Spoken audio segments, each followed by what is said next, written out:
guys, and welcome to the first part to What If Naruto Had the 10 Shadows Curse Technique. Now, this video will contain slight Jujutsu Kaisen manga spoilers. And also, I'm not sure if this video will turn out all that good since I'm not really good at making Naruto what ifs, I won't lie. But we'll see how this goes, and if you guys enjoy it, obviously leave your support and tell me if you want more. But without anything else to say, let's get into it.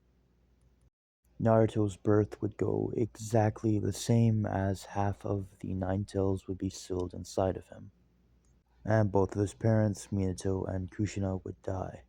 Naruto would grow up obviously neglected and constantly looked down upon by everyone in the village for the Nine Tails being sealed inside of him and all that stuff. But Naruto in this what if is a little bit different. He wouldn't inherit any of Kushina's personality traits, he only inherited Minato's. He also inherited Minato's intelligence and all of that, and this is actually important for him having the 10 Shadows, and you guys will understand why in a minute. But much like in canon, Naruto being very young and constantly being treated poorly by the villagers would feel very lonely and he would seek a companion or just anyone to be his friend. As one day a very young Naruto would be very lonely sitting alone in his apartment. As then unintentionally he would summon the divine dogs. His shadow would expand and from his shadow would come both dogs. They would both be very large and Naruto would wonder where they came from before they would lie down next to him and he would place his hand on both of their heads. As a couple days would pass and Naruto would continue to experiment with this, as he slowly found out how to use chakra in order to summon these dogs. He would also figure out the more chakra he summoned the dogs with, the stronger they were. If he summoned them with little chakra, they would look fairly normal and they would look like regular dogs. Although they were extremely large, they were double the size of a full adult male. But if he summoned them with more chakra, they would have larger fangs and claws and they would be slightly bigger. And if he went on and summoned them with more chakra, they would look almost demonic as they would be completely made out of shadow and they would be way stronger. Also around this time, Naruto would become more aware of all the things he could summon. And each of the shikigami that he could summon felt a little bit different from each other, but there was one shikigami that stood above the rest, and that would be Divine General Maharaga. And yeah, I know that's only like half of his name, but I'm gonna be honest, I forgot the rest. But over time, Naruto continued to summon the dogs, and with this, he inadvertently learned how to control his chakra a lot better. And this is why in this what if I chose to allow Naruto to inherit all of Minato's traits instead of Kushina's, because it is really important for Naruto in this what if to be smart. Because if I use canon Naruto, who is quite frankly pretty damn stupid, he will not use the 10 Shadows to its fullest potential, and it would kind of all around be wasted. But one day Naruto would be on the outskirts of the village as he would be summoning his divine dogs, and he would have the idea to summon a new Shikigami, and that would be the toads. Naruto's shadow would expand as a toad would come out from it, as Naruto had accidentally started the Taming ritual. Naruto would see the toad, and to his surprise, it would open its mouth and its tongue would shoot out. It would slam into Naruto, sending him into a tree. Naruto would struggle to catch his breath, as within a panic, he would summon his divine dogs. He would put maximum amounts of chakra into them as he was panicking, as his divine dogs would rush to his aid and they would rush at the toad. The toad would attempt to attack one of the divine dogs with its tongue, but its tongue would be bitten in two, as the divine dogs would blitz the toad and they would rip it to shreds as it didn't really stand a chance. The taming ritual would come to an end as Naruto won and he gained access to the toad. Naruto would stand up, catching his breath as he would look over and he would see the toad hopping toward him.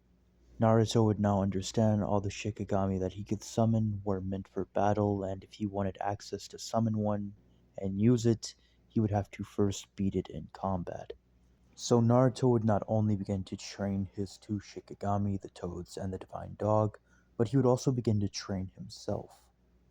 And also around this time, he would begin to go to the academy. Time skipped to graduation, and some years would pass. And quite a bit of stuff would happen within this time skip.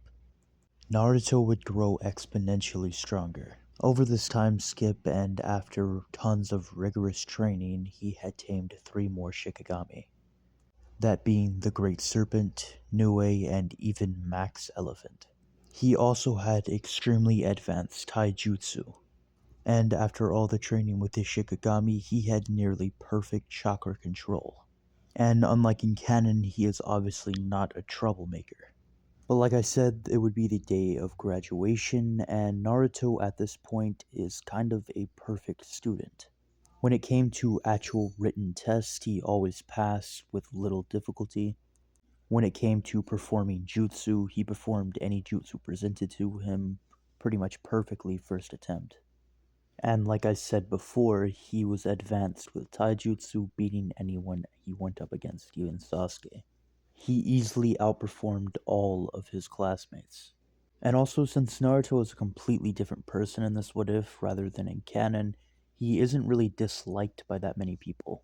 People, in fact, see him a lot like Sasuke. He's very well collected, he's quiet, and he is extremely talented at anything he does. But the graduation test would come, and Naruto would perform in front of Mizuki and Iruka, and he would pretty much pass with flying colors, not having any trouble, and he would receive a hidden leaf headband. After this, Naruto would immediately leave, skipping out on the celebration party with the Hokage and all the parents. And he would head out to the training fields as he would train with his Shikigami for multiple hours. By the time he got done and was heading home, it would be nighttime. And since in this What If, Naruto actually passed the exam and he's not dumb as hell, he isn't really a target for Mizuki to manipulate. And because of this, Mizuki would steal the scroll of sealing himself, but he would be spotted and they would know that he did it, so just like with Naruto, they would start to search for him. Over with Naruto though, he would be walking home and he would see multiple shinobi on the rooftops calling out for Mizuki. As then he would also see Mizuki running into the woods holding a big scroll. Naruto would let his curiosity take over as he would begin to follow Mizuki. Mizuki would be out in the woods as he would slightly open the scroll of sealing before it would be snatched from his hands from behind. Mizuki would turn around to see Naruto standing next to a toad, and the toad would be holding the scroll of sealing with its tongue. Mizuki would yell at Naruto to give him the scroll back as he would pull out a kunai, as he was completely prepared to kill Naruto. But Naruto would completely disregard this as he would ask Mizuki why everyone was looking for him and what was up with the scroll. Naruto would get no answer as Mizuki would grow in anger and he would chunk the kunai at Naruto's head. But before it hit him, Naruto would catch the kunai. As then suddenly a giant white serpent would come out of the shadows and it would snatch Mizuki up with its mouth and it would slam him through a tree, knocking him completely unconscious. From here, Naruto would reach down, taking the scroll of sealing from his toad, and it would be slightly open and he would see 2 jutsu. One of them being the 5-pronged seal, he would memorize the hand signs almost immediately, and the shadow clone jutsu, which only required 1 hand seal, which he memorized. Naruto would hear someone coming, and he didn't want to get involved in any of this, so he would wrap the scroll back up and he would toss it down toward Mizuki's unconscious body. Just like in canon, Aruka would show up, finding Mizuki and the scroll, returning it, and being left to wonder what put Mizuki in such a state. Later that night, when Naruto got home, he remembered the 2 jutsus that he memorized from the scroll of sealing. And he would practice the first one, the 5-pronged seal, and surprisingly, this was a little bit difficult for him. But eventually he would perform it correctly, extending his hand out, and kanji made out of chakra would appear on all 5 of his fingertips. In fact, the kanji looked very familiar as he would lift up his shirt and he would look down at his stomach at the tattoo that he had had ever since he could remember. And on the outside of the tattoo, there was the exact same kanji as what was on his hand. He would then place his 5 fingertips on the correct kanji on his stomach, as then he would lose consciousness. And he would fade inside of his mindscape as there would be water on the ground. and he would be standing in front of a ginormous cage. As he would look closely through the bars peering back at him with red eyes and 9 tails, it would be a giant fox, the QB, or the 9 tails, whichever term you prefer. But upon Naruto seeing this, he would pull his hand off of his stomach, ending the 5-pronged seal and pulling him out of his mindscape. Naruto would be a little shooken up, and he would slowly start to piece things together. The tattoo on his stomach was a seal, and the jutsu he just learned, the 5-pronged seal, was how you loosen or tighten the seal. And the thing behind the cage, the 9 tails, was what was sealed inside of him. And Naruto had heard about what the 9 tails did to the village, as it was a really big tragedy and everyone talked about it. And now, finally, Naruto understood why everyone hated him. And since he's a much more rational person in this what if, he would kind of understand them. But after all that, he would try out the Shadow Clone Jutsu, and he would get it first try. And he would quickly find out that he could make countless shadow clones, and this could open up countless more possibilities in battle. The next day would come, and it was time for everyone to be put in teams of 3 and assigned to a Jonin sensei. Now, unlike in canon, Naruto didn't care what team he got put on. In fact, he didn't really have or see a reason for a team, since he had all of his shikigami. Iruka would start to call the teams. And eventually he would get to Team 7, and he would call Sasuke Uchiha, Naruto Uzumaki, and Sakura Haruno. There are no changes to Team 7 in this what if. And Sakura would be ecstatic that she got put on a team with Sasuke and Naruto. This is because Naruto has the Sasuke effect on women in this what if. The rest of the teams would be called, remaining the same as in canon, as Jonin senseis would slowly start to show up picking up their teams. And the last team waiting on their sensei was Team 7, as Kakashi was an hour late. Naruto, being a completely different person in this what if, like I said before, would not play the same prank as he did in canon. He would sit away from the other two in silence, waiting patiently. As Sakura began to complain about Kakashi being late, and even Sasuke looked a little visibly annoyed. Eventually, Kakashi would show up, taking one glance at his students, and he would call them boring. But this mainly applied to Sasuke and Sakura, as he could read them like books, but not Naruto. He was a bit different. He was a lot like a canvas that was painted completely black with no color on it. There was something left to be desired, but it was hidden underneath. He would tell the 3 to meet him on the roof, and upon them getting there, he would tell them to introduce themselves and tell him something they didn't like, something they liked, and their dream for the future. Sakura would complain about them introducing themselves while he didn't even introduce himself. So much like in canon, Kakashi would introduce himself, and he would tell the 3 that there wasn't many things he disliked and there wasn't many things he liked. As then he would tell Sakura to introduce herself first. She would pretty much say the same things, but she wouldn't say that she hated Naruto because she didn't really have a reason to. And she didn't say anything about her dream because she was too busy fantasizing.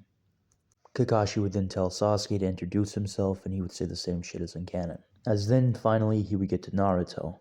As he would introduce himself as Naruto Uzumaki, and he would say that he doesn't really hate or like anything unless he's given a good reason. And then he would say he didn't really have a dream for the future. It was still very unclear to Naruto on what he should do with the power that he had. And also, he lacked a lot of ambition to do anything. It's just how he is. And even after this, Kakashi still could barely read Naruto. But after this, Kakashi would tell the 3 to show up at the training fields early tomorrow and don't eat breakfast, as they were going to do a training exercise and they might vomit. Everyone would show up as early as possible, except for Kakashi obviously, as they waited a good 30 minutes for him. But upon him getting there, much like in canon, he would take out 2 bells. As in, much like in canon, he would explain how this was going to work. The 2 that got a bell would pass and become genin, and they got to have lunch, while the 3rd one, who did not get a bell, would fail and be sent back to the academy, and they would not get lunch at all. And they had to take the bells before noon. The test would start as all 3 of them would scatter. Kakashi commented on how all 3 of them concealed themselves very nicely, especially Naruto, as he had no idea where Naruto even was. But just as he said this, he would feel something rumbling under him as he would jump out of the way, as a giant white snake came crashing through the ground where Kakashi was standing, attempting to attack him from below. Kakashi would be confused, as then suddenly Naruto would appear from behind the white snake. Kakashi would question if this was some type of summoning jutsu, before Naruto would summon the divine dogs and he would begin to rush toward Kakashi. But as Naruto quickly closed the space in between them, Kakashi would grow more curious about this technique. But as Naruto and both of his divine dogs began to attack Kakashi, Kakashi found it very, very difficult to keep up. This even forced him to immediately consider using his Sharingan. But just a second into them engaging in combat, one of the divine dogs would actually slash Kakashi across his leg, and this would create an opening for Naruto to land a blow on Kakashi's stomach. This would immediately force Kakashi back as he would go to raise his headband to even this fight. As he began to reach up, his arm would be grabbed by the tongue of a toad, stopping him from pulling out the Sharingan. And from here, Naruto would call out to Sasuke and Sakura, and he would tell them any way they could, they should help him against Kakashi, as that was the actual only feasible way they could win. If they assisted him, he would assist them in getting 2 bells. As Naruto was too smart to fall for Kakashi's deception, he knew that even if he didn't get a bell, he would probably still pass because they were looking for teamwork. And even if Kakashi wasn't bluffing, he would give both bells to Sasuke and Sakura as he had no ambition in passing. He had nothing to gain or nothing to lose from becoming a genin. Kakashi would then pull out a kunai and he would cut himself free from the toad, as he would then lift his headband, revealing his Sharingan. This would throw Sasuke off as he didn't know what to think of this, but he understood what Naruto's motive was and he would play into it. And so would Sakura. As then Naruto would summon more toads and they would all shoot their tongues toward Kakashi, attempting to attack him from all angles. But Kakashi, with his Sharingan, seeing the toads being summoned, he would confirm that this was definitely not a summoning jutsu, but at the same time, it was not a regular jutsu. He could not recreate it. It required chakra to summon them, but that was about it. It wasn't an actual jutsu. This left him in confusion, but he would weave some hand signs and he would create a mud wall, stopping all the toads from attacking him. Upon the mud wall dropping, Sasuke would appear, shooting a fireball jutsu at Kakashi. But since Kakashi has his Sharingan up, he almost immediately countered this by weaving some hand signs, creating his own fireball jutsu, shooting it at Sasuke's. The 2 fireballs would clash, countering each other, creating a large explosion. As then Kakashi would look over and he would see Naruto rushing toward him. But he noticed something off. He saw that it was a transformation jutsu, and he could see directly through it because of his Sharingan. As then the transformation jutsu would be dropped and it would be revealed that it was just Sakura. As then Kakashi would get worried and he would wonder where the actual Naruto was. He could not see him on the battlefield at all. As then out of nowhere, Naruto's great serpent Shikigami would come out of nowhere, attempting to attack Kakashi, forcing him back some more. And this would continue to happen until he was completely forced back into the shadow of a tree. As then suddenly the great serpent would stop attacking him and Sasuke and Sakura would begin to rush toward Kakashi.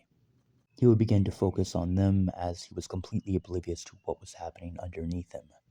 As Naruto would begin to appear out of the shadow of the tree, and he would grab both bells, as Naruto attacked him from the one place he least expected. I hope the fight choreography right there was pretty okay. It might have been a little confusing to listen to, but tell me if it was in the comments. The test would come to an end as Naruto would hand both bells to Sasuke and Sakura, as Kakashi would sit underneath the tree as he didn't expect to get that worn out. He would pull his headband back over his Sharingan as he would hold his leg as it was still injured from the divine dog. As then Kakashi would congratulate the 3 as even though Naruto did most of the heavy lifting, they all 3 showed good teamwork, and all 3 of them were now deemed genin. After this, 1 or 2 weeks would pass and they would be doing low rank missions. Until one day when they were getting their regular D rank mission, Sasuke would suggest to the Hokage that he gave them a C rank mission. And this is because Sasuke saw how Naruto, using his weird technique with animals, was able to hold his own against a Jonin level ninja, Kakashi, in their test. He was even the one who outsmarted Kakashi and got the bells for them. And Sasuke seeing all this, it made him feel weak, as his whole goal is to become strong enough to kill his brother. And if he can't beat Naruto or Kakashi or anyone, then how does he expect to beat Itachi? And Kakashi isn't teaching him anything in neither of these low-rank missions. So that is why he suggested the C rank mission. And this is also kind of the only way to start up the Land of Waves arc, since Naruto in this what if at least would never go out of his way to ask for a higher rank mission, not with this personality. Hiruzen, upon hearing this, would look at the team and he would say it wouldn't hurt to test them a little bit, as he would pull out a C rank mission, a simple escort mission. And usually C rank missions are reserved for more experienced Genin or at least Chunin. But with this team, Kakashi, arguably the most skilled Jonin, maybe besides Guy, Sasuke and Naruto, two complete prodigies, and both of them being considered rookies of the year, more so Naruto than Sasuke since he outclasses him. And the weakest link of the team, but still a very intelligent Kunoichi, Sakura. As then Hiruzen would send in Tazuna. And Tazuna would take one good look at the team and he would insult them. A little bit after this, Tazuna and Team 7 would all leave the village as they headed to the Land of Waves. Along the path, it was very silent as no one was making any conversation. A puddle would be noticed by two people out of the group, one of them being Kakashi, obviously, and the other being Naruto. Although Kakashi would take note of it a lot sooner than Naruto. Kakashi would keep his cool as he would continue walking normally, acting like he didn't notice anything, while Naruto would slow his pace and he would stick to the back of the group. And a little bit down the path, just like Kakashi and Naruto both expected, the Demon Brothers would jump out of the trees and they would attempt to attack Kakashi first as he was the strongest one there. But before they could get their chain around him, one of the divine dogs that Naruto would have summoned would bite it in half, while the other one would begin to pin one of the Demon Brothers down. Naruto would kick the other Demon Brother into a tree while the divine dog pinned him down. The divine dogs would hold the Demon Brothers in place while Kakashi questioned them. And eventually he would figure out that they were after Tazuna. And just like in canon, this would prompt Kakashi to question Tazuna if this was really a C-rank mission. But whatever the matter, they were too deep in to turn back. But the Demon Brothers would be knocked out and they would be left on the side of the road, as they had no reason to kill them or hurt them. They were already captured.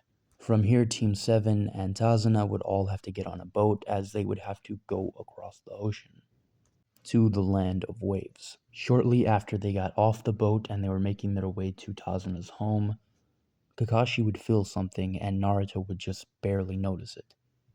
It felt like there was something waiting for them, as all of a sudden Kakashi and Naruto would feel something coming as Kakashi would tell everyone to get down. As the executioner blade would fly over all of them as they were on the ground now, and it would stick into a tree. As then, out of nowhere, Zabuza would appear standing on the hilt of the sword. Kakashi and Zabuza would have their same little exchange that they had in canon, before Zabuza would grab his blade and he would jump down. Zabuza would cast his hidden mist jutsu as he would scan Kakashi's team of Genin. And none of them stood out except for Naruto. There was just something off about how calm he was. So he made it his priority to get rid of Naruto fast. Kakashi would order his team to protect Tazuna as they would form up around him, creating a defense, as Kakashi would stick close by just in case, until out of the mist would come Zabuza swinging at Kakashi. Kakashi would just narrowly dodge this as Kakashi would be forced away from his team. Naruto would be on standby as he was ready to summon the divine dogs just in case. But as soon as Kakashi was out of reach of his team, a giant executioner's blade came swinging violently out of the mist directly at Naruto and Tazuna. But Naruto would think fast as he would put up his hand and his shoulder, putting all of his body weight behind it, stopping the executioner's blade. It would deeply cut his hand and shoulder, but he would stop it. And at that same time, he would summon both of his divine dogs, one of them biting down on the blade and pushing it back, and also pushing it back with its claws, while the other one would begin to attack Zabuza. It would land one slash on Zabuza's stomach before he would pull his blade back and jump away. The mist would clear slightly as Kakashi would look back and see what happened. He would see Naruto bleeding as he was holding his cut shoulder, and he would see another Zabuza. And this Zabuza was down on one knee holding his stomach as it was badly sliced by one of the divine dogs. Naruto would stand up straight as he would pop his shoulder back into place and he would shake the blood off his hand. Naruto would look down on the kneeling Zabuza as he would say, "You must be the real one as you took such a fatal hit and you're still here." As then Naruto would note that the one over there with Kakashi was merely a clone. Zabuza would say, "You figured me out," before he would stand up and he would jump back onto the water. Naruto would step forward onto the water as he was preparing to face off against Zabuza. Kakashi desperately wanted to help Naruto as he was not sure if he could beat Zabuza, but he still had to deal with his clone. Naruto would summon his great serpent Shikigami as it would come from underneath the water right towards Zabuza, attempting to bite him. Zabuza would hop out of the way, but within that instant he lost track of Naruto. But as the serpent was slithering past him, Naruto would come out from behind the serpent trying to sneak Zabuza. But Zabuza reacted extremely quickly as he swung his executioner blade faster than Naruto could move. But the executioner's blade would stop just short of Naruto as a toad would have grabbed it with its tongue. Now that Zabuza's blade was caught, he was left open, and Naruto would strike him in his stomach wound. This would cause his stomach wound to worsen, and it would also cause him a great deal of pain. But he would pull his sword free, and he would take another swing at Naruto. Unfortunately, it was way too slow, and Naruto would hop back. Zabuza would begin to recover as he would throw his sword on his back, and he would begin to weave hand signs extremely quickly. As he would summon a ginormous water dragon, and it would begin to fly toward Naruto. But at the same time, Kakashi would get the upper hand on the water clone as he would pull out a kunai, stabbing it in the chest, causing it to dissipate into water. He would turn to see the water dragon going toward Naruto as he would get extremely worried. As Tazuna, Sasuke, and Sakura also didn't know what Naruto was going to do. But within an instant, Naruto would summon Max Elephant, as it would raise its trunk and it would shoot a beam of water at the water dragon. The two forces of water would collide, canceling each other out. But after the waves calmed down and all the water fell, Naruto was nowhere in sight again, as suddenly everyone would see a purple flash of lightning in the clouds. As the clouds would burst open, a giant bird creature would come flying down toward Zabuza, and on the back of the bird creature was Naruto. Naruto would begin to ride on the back of Nue directly toward Zabuza as he would begin to charge lightning up. Zabuza would take note of this as he looked down at the water underneath him, and he would begin to rush toward land as he did not want to be there when it got struck by lightning. But it was too late, as Nue would send a bolt of lightning down toward the water, hitting it, shocking the entire lake. And Zabuza would obviously be caught in this, as he would lay face first in the water. Naruto would fly down, getting off of Nue, as he would walk over to Zabuza's body. He would grab him by his back as he was going to flip him over and drag him out of the water. But to Naruto's surprise, when he reached for Zabuza, Zabuza would jolt up, grabbing his sword off of his back and plunging it through Naruto's chest. Zabuza would drive the blade deeper all the way through Naruto's body. He would stand up as Naruto would be hanging on his blade. And Naruto, with his last dying breath, he would pull out two kunai extremely fast, plunging them into Zabuza's chest. Zabuza would stumble backwards as he did not expect this. Zabuza would get weak in the knees as he was slowly dying. He was losing a lot of blood. Naruto would pull Zabuza forward with the kunai as he would slam a headbutt into Zabuza's face. Everyone would watch this as they were speechless at what just happened. Kakashi would be the only one moving as he was rushing forward to aid Naruto, even though it was very likely he was already gone. And there was someone else watching this from afar. It would be Haku. He was watching Zabuza slowly die, and he needed to get out there quickly and help him, but he did not have an opening because of Kakashi. But throughout the silence, they would hear an explosion of smoke, as Naruto, who was hanging on Zabuza's blade, would poof into smoke, revealing that it was nothing more than a shadow clone. As the real Naruto would begin to rise out of Zabuza's shadow that was being casted onto the water. Zabuza would look back as he would see Naruto rising out of the shadow, and Naruto would tell him that the moment he took his eyes off of him was the moment he lost. As Naruto would pull out a kunai preparing to finish Zabuza off for good. But as he raised it up and was ready to finish him off, Haku would begin to speed blitz across the water.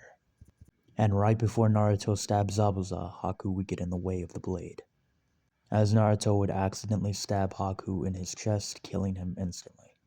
Zabuza would be looking back as he would see this, and he could feel nothing but sorrow. Sorrow and anger. But he would also feel cold, as it was too late for him, and he would fall forward into the water as he would die. Haku would fall right beside him, as he would also die. Naruto would pull both of their bodies out of the water and he would leave them on the bank. As it is true, Naruto is kind of out of touch with his emotions, but he still has a sense of morality. From here, Tazuna would take Team 7 to his home as Naruto would be treated, and with Haku and Zabuza gone, the rest of this arc kinda just goes smoothly.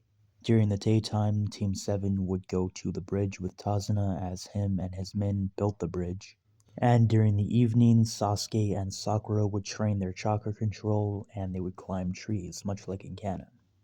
Naruto would help them out and give them some tips as he already knew how to do it perfectly.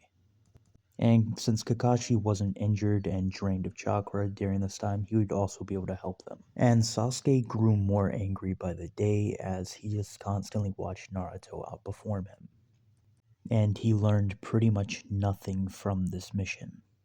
All he could do was sit back and watch Naruto handle everything. But on the last day, right before the bridge was done, Gato and his mob of men would show up in order to take out Tazuna and stop the bridge from being built.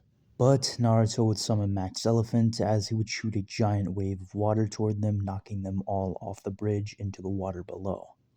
Gato would manage to hang on, but he would be captured by some of the bridge builders and he would be taken to the townspeople as his fate was left up to them. The bridge would be finished, and much like in canon, it would be called the Great Naruto Bridge, as Team 7 would head back to the Leaf Village. And upon them getting back to the village, Sasuke would immediately ask Kakashi how to achieve strength, as Kakashi would actually begin to be a teacher and he would begin to train Sasuke. And it isn't anything major, it's more related to his Sharingan. About a week would pass of Kakashi training Sasuke on his Sharingan and them doing D-rank missions, and by the end of this week, Sasuke would now know how to activate his Sharingan and he had a Tutomo in each eye. But after Team 7 got done with a mission one day, Naruto would be heading home, and on his way home, he would run into some guy bullying Konohamaru. And also, Naruto doesn't really know Konohamaru in this What If. He is familiar with him as he is the Hokage's grandson, but he doesn't really know him. But the guy bullying Konohamaru and his friends would be a Sand Shinobi, as Naruto could tell from his headband. And he was also with some blonde girl who was also a Sand Shinobi. This would be Tamari and Kankuro. As Naruto slowly approached the two, they would feel him coming, as Naruto's presence alone has tons of weight behind it. But Naruto's presence was overshadowed by Gaara's, who was standing on a tree not far from them, as Gaara would tell Kankuro to drop him. As they did not have time to mess around, they were only here for one thing. Kankuro would do so as he was terrified, and the three of them would head over to registration. Naruto would watch all of this from afar as he would head home. The next day, Team 7 would form up as they were waiting on Kakashi, and upon him arriving late as usual, he would tell the three of them that the Chunin exams had arrived, and despite the fact he had already recommended all three of them, they still had the choice to take it or not.